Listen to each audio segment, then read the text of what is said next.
kailangan, may nakita kang problema, magsulong ka ng batas na mariresolve ba yung problema. Assuming, ipa-impeach natin si Vice President Sara. Na-resolve ba yung problema? Makikinabang ba ang taong bayan? Hindi makikinabang ang taong bayan. Kaya po, tayo ay naninindigan na hindi tayo pumapabor sa impeachment. Pero linawin natin, hindi po kayo bata ng mga Duterte. Binanggit nyo kanina sa akin, hindi kung magkaibigan pa kayo, sanggang dikit ba kayo ng mga Duterte, o hindi nyo sila kilala? Kilala ko lang ang mga Duterte. Sa pangalan? Opo. Pero as in personal na close? Wala po. Wala po. Ako lang talaga, Sir Alvin, simula nung maging sundalo, magpulis, naging congressman, may prinsipyo at paninindigan ako. I do not care kung sino ang tatamaan. And speaking of your party list, yung kasama mo, si Congressman Roch, voted for the impeachment of the Vice President. Ikaw naman did not sign Yes, sir. the impeachment complaint. Paliwanag mo nga bakit? Una, kami sir ni Congress Gutierrez, magkaibigan, magkasama. Walang sama ng loob sa ginawa ninyo. Nire-respeto namin ang isa't isa. Kung ano ang opinion niya. Position niya. Wala kaming pakialaman. Pareha kaming may talento, may kakayan, may posisyon, may paninindigan. Bakit si Colonel Busita hindi pumirma sa impeachment ni VP Sara? Objective. One, nagkandak na investigation ang House of Representatives. Yung Quadcom? Yes, investigation in aid of legislation. Okay. Ibig sabihin, kung may nakitang problema, tanong, baka naman may iba pang problema. Confidential funds. Hindi naman Office of the Vice President lamang. So meaning, kailangan, may nakita kang problema, magsulong ka ng batas na mariresolve ba yung problema. Why? O sige, assuming, ipa-impeach natin si Vice President Sara. Na-resolve ba yung problema? Makikinabang ba ang taong bayan? Hindi makikinabang ang taong bayan. Kaya po, tayo ay naninindigan na hindi tayo pumapabor sa impeachment. Pero linawin natin, hindi po kayo bata ng mga Duterte. Binanggit nyo kanina sa akin, hindi kung magkaibigan pa kayo, sanggang dikit ba kayo ng mga Duterte, o hindi nyo sila kilala? Kilala ko lang ang mga Duterte. Sa pangalan? Opo. Pero as in personal na close? Wala po. Wala po. Ako lang talaga, Sir Alvin, simula nung maging sundalo, magpulis, naging congressman, may prinsipyo at paninindigan ako. I do not care kung sino ang tatamaan. And you serve at the Philippine National Police during the time of President Duterte. Yung Yes. Colonel, okay. So na-witness mo yung Oplan Tokhang ng kontrobersyal. Yes, And you sir. were quoted as saying, sabi mo, hindi maganda yung Oplan Tokhang. May problema lang sa execution. Explain yourself. Sir, nabanggit mo hindi maganda. Maganda ang Oplan Tokhang. Oh. Yes, actually, Sir Alvin, maganda ang Tokhang. Pagka yung kapatid mo may intelligence information na sangkot sa illegal drugs, kakatok. Sir Alvin, yung kapatid mo, may information kami nasasangkot sa droga. Baka pwede, i-surrender nyo sa amin, merong programa ang PNP. Ganon kaganda. Ang problema, Hindi ganun ang hindi na-implement ng tama. Sino may kasalanan noon? PNP. Oh. Anong problema sa PNP nung panahon na yun? Alam mo, again, pare-pareho tayong Pilipino. Ang pinag-uusapan natin dito, yung kalagayan ng taong bayan. Yeah. Nandiyan kasi yung payabangan pasikatan, pagalingan. Kaya ang nangyayari, nasasakripisyo ang maliliit nating mga kababayan. Bakit Sir Alvin? Sinasabi ko yan. Hindi man pwedeng magsalita ako sa iyo, baseless. Sabi ng DOJ, 20% ng illegal drug cases ang convicted. 20%, 80% dismissed. Yun yung malinaw na patunay na may mali sa... May mali sa execution. Yes, So kung sir. ikaw ang PNP chief noon, ano dapat ang ginawa mo?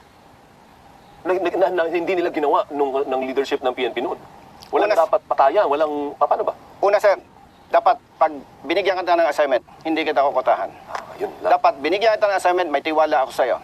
Do your best. Pag nakita ko, hindi ka non-performing asset ka, mahina ka, sibaking kita. Kasi ang problema diyan, Sir Alvin, pag sinabi ko sa iyo, Alvin, kailangan meron kang accomplishment sa illegal drugs, 7 per week. No. Mayabang ka pipilitin mo. Masasakripisyo yung mahihina dating mga kababayan. Hihiramin ko yung sabi ni Secretary Remulla ng DOJ. Baka naman sasabihin, masyadong self-serving ako. Ano sabi ni Secretary Remulla? Hinuli ng Toscoin, Cara Cruz, Tuesday, Thursday, drugs ang kaso.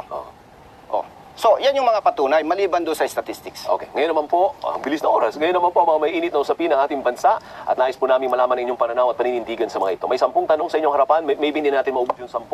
Wala ng time. Subukan nating sagutin lahat sa abot ng ating makakaya sa loob ng 6 minutes. Choose one. Ako magbabasa. O pwede rin ikaw. Basta malaman kung tama yung binasa mo. Ako na o ikaw? Ano po ang pananaw ninyo sa breakup ng Uniteam? Ay, salang super breakup na. Hindi maganda. Dahil hindi naman sila nasakripisyo, pati taong bayan. Opo. Dahil sila mga leaders, pero nag-away-away, sinong ipit? Yun dapat pinagsisilbihan, taong bayan. Okay.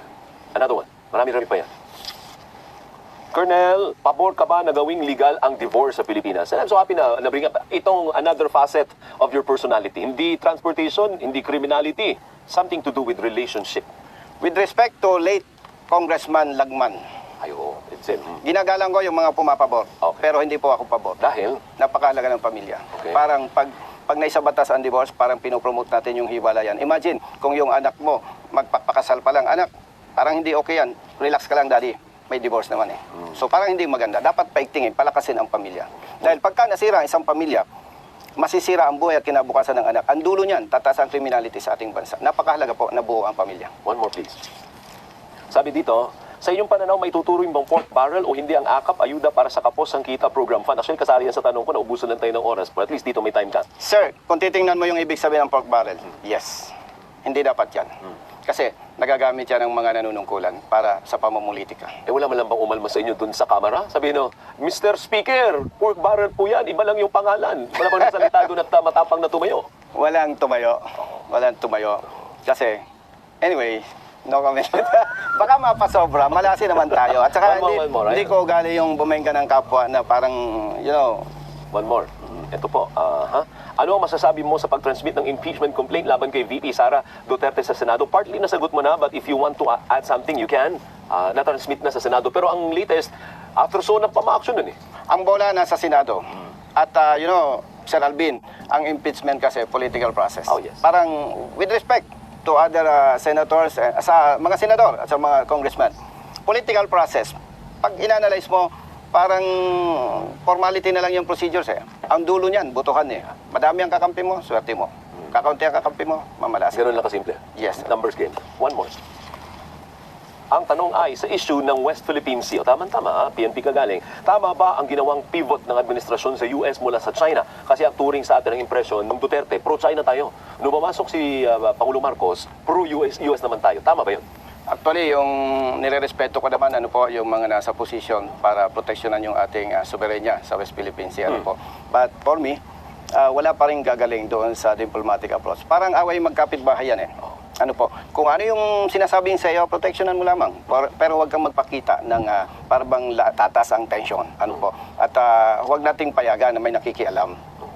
Kumbaga, mag-away tayo, magkapitbahay tayo. Huwag nating hayaang may nakikialam. So, ibig sabihin mali yung pag-pivot natin sa US, hindi natin kapit ba yung US and layo niyan sa atin? Dapat po talaga, huwag nating iasa sa iba ang ating problema. Okay. Another one, please. Kaya pa dalawa siguro. Sang-ayon ka ba na kailangang humarap ni dating Pangulong Rodrigo Duterte sa International Criminal Court kaugnay sa tokhang? No, Sir Alvin. Why? Pag ako, hingi ako ng konting extension. Oh. Ang sabi ng Pangulo, pag lumaban, patayin. Tama naman. Now, inutos ba ng Pangulo na kahit hindi lumaban, patayin? Bigyan po kayo ng simple example. Kian de los Santos sa Caloocan.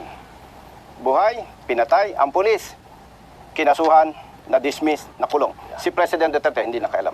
Jimboy nang nabutas, pinatay ng mga pulis, kinasuhan, na-dismiss, nakulong ang mga pulis. Ibig sabihin, ako bilang pulis, katulad ng nabanggit ko po, hindi ako malapit sa Duterte. Walang ganung utos. So, anong dapat? Hindi dapat natin i-invite ang ICC. Kumbaga, yung problema natin, kaya pa eh. Dapat, panagutin ang pulis kung nagkasala sila. I think one more, kayang Kung isa. tayong umasa sa iba. Okay. Insulto kasi sa atin kung tayo ay tatawag pa ng iba.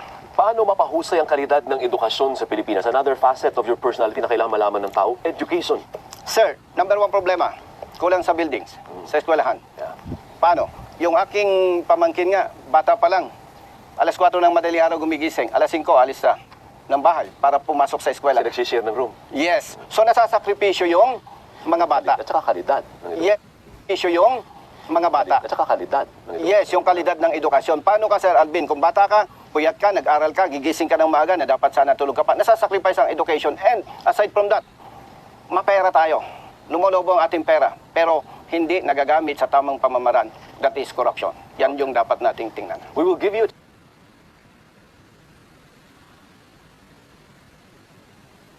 chance now to give your final statement, Colonel. Bakit po kayo karapat-dapat na mahalal bilang senador?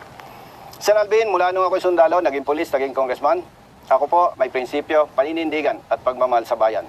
At nananatili po na yun ang gagawin ko at titiyakin ko po na sa bawat issue, higit kong papahalagahan ang taong bayan, hindi ang aking kasama o ang sinuman. Isang halimbawa na po nito, itong impeachment issue. Yun lang. Hindi mo ubusin. May 50 seconds ka May pa 50 na seconds gusto sabihin sa ating mga kababayan. Sa ating mga kababayan na sumusuporta at nagtitiwala po sa akin, ihatid po ninyo ako sa Senado. At kung kayo naman ay nabudol-budol ko, simple lang. Paano nabudol-budol? Parang man negative yung salitang yun. Hindi, ibig sabihin, marami ng kumakandidato, nanloloko, nagbubola. Okay. Kasi Kung naloko ko kayo, pababain ninyo ako sa Senado, bababa po ako. Hindi ko ipagpipilitin ang aking sarili.